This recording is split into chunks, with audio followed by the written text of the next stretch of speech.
2026ஆம் ஆண்டு ஆடி மாதத்தில் மிதுன ராசி நேயர்கள் மேற்கொள்ள வேண்டிய ஆன்மீக வழிபாடுகள் மற்றும் அவர்கள் பின்பற்ற வேண்டிய ஆலோசனைகள் குறித்த தகவல்கள் இதோ. மிதுன ராசியின் பொதுவான குணங்கள். மிதுன ராசியினர் கால புருஷ தத்துவப்படி 3வது ராசியாகும். இவர்கள் இயல்பிலேயே சிறந்த பேச்சாற்றல் மற்றும் புத்திசாலித்தனம் கொண்டவர்கள். இருப்பினும் புகழ்ச்சிக்கு எளிதில் மயங்குவதும், சில நேரங்களில் இவர்களது பேச்சாலேயே குடும்பத்தில் பிரச்சனைகள் ஏற்படுவதும் இவர்களது பலவீனமாக அமைகிறது. ஆடி மாத வழிபாட்டு முறைகள். இந்த மாதத்தில் அம்பிகையை வீட்டிற்கு அழைக்க மிதுன ராசியினர் பின்வரும் வழிபாடுகளைச் செய்யலாம். துர்க்கை வழிபாடு. வீட்டில் துர்க்கை அம்மனின் புகைப்படத்தை வைத்து வழிபாடு செய்ய வேண்டும். விளக்கேற்றும் முறை. ஒரு அகல் விளக்கில் லவங்கம், கிராம்பு, ஏலக்காய், பச்சை கற்பூரம் மற்றும் பச்சை பயிறு ஆகியவற்றை சேர்த்து எண்ணெய், நல்லெண்ணெய் ஊற்றி தீபம் ஏற்ற வேண்டும்.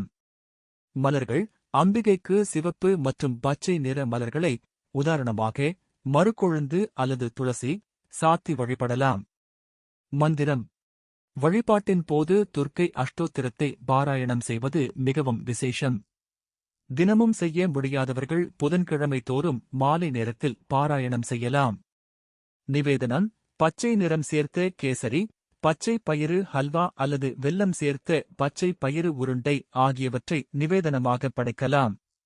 பரிகாரங்கள் மற்றும் தானங்கள். வஸ்திர தானம். கோவிலில் உள்ள அம்மனுக்கு பச்சை நிற புடவை, கிளிப்பச்சை, ஆலிவ் பச்சை போன்றவை தானம் செய்வது நல்லது.